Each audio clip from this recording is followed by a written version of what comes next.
বিভেদ নয়, অন্তর্ভুক্তিমূলক রাজনীতি হবে আগামী বাংলাদেশের মূল ভিত্তি, এমন মন্তব্য করে জামায়াতে ইসলামীর আমির ডাক্তার শফিকুর রহমান বলেন, গণভোটে সবাইকে হ্যাঁ এর পক্ষেই থাকতে হবে।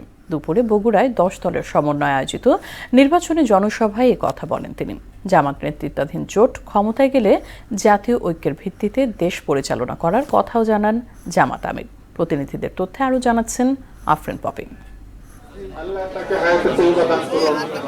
উত্তরবঙ্গ সফরে জামায়াত আমির ডাক্তার শফিকুর রহমান শনিবার সকালে জুলাই শহীদ আবু সাইদের কবর জিয়ারত করে গাইবান্ধার পলাশবাড়ির জনসভায় বক্তব্য দেন। তারপর বগুড়ার মোকামতলায় পথসভা, আলতাফুন্নেসা খেলার মাঠ এবং শেরপুর উপজেলায় পথসভায় যোগ দেন।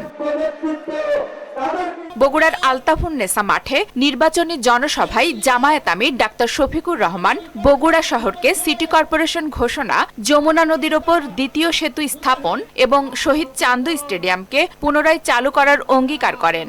আল্লাহ তাআলা যদি আমাদেরকে দায়িত্ব দেন দেশ পরিচালনার, আমরা এই বগুড়াকে সিটি কর্পোরেশনে উন্নীত করব। জামাতে ইসলামী দেশ পরিচালনার সুযোগ পেলে মর্যাদার সাথে চান্দু স্টেডিয়ামকে আবার জীবন দেওয়া হবে। জামায়াত নেতৃত্বাধীন জোট ক্ষমতায় গেলে দেশের সব মানুষকে সঙ্গে নিয়ে ঐক্যবদ্ধ বাংলাদেশ গড়ে তোলার প্রতিশ্রুতি দেন তিনি। জামাতে ইসলামী নির্বাচিত হলে সবাইকে নিয়েই আগামী 5 বছর দেশ চালাতে চায়। গাইবান্ধার পলাশবাড়িতে 10 দলীয় নির্বাচনী ঐক্য সমর্থিত ও বাংলাদেশ জামায়াত ইসলামীর নির্বাচনী জনসভায় জামায়াত আমির বলেন, আধিপত্যবাদ ও রাষ্ট্রের ওপর কারো খবরদারি সহ্য করা হবে না।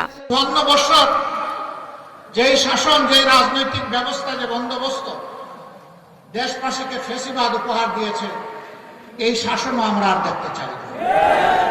আমরা চাই তার আমূল পরিবর্তন। সেই আমূল পরিবর্তনের সময়টা আপনাদেরকে দেশবাসীকে হাতছানি দিয়ে ডাকছে আগামী 12 তারিখ। গণভোট সফল হলে সাধারণ নির্বাচন সফল হবে।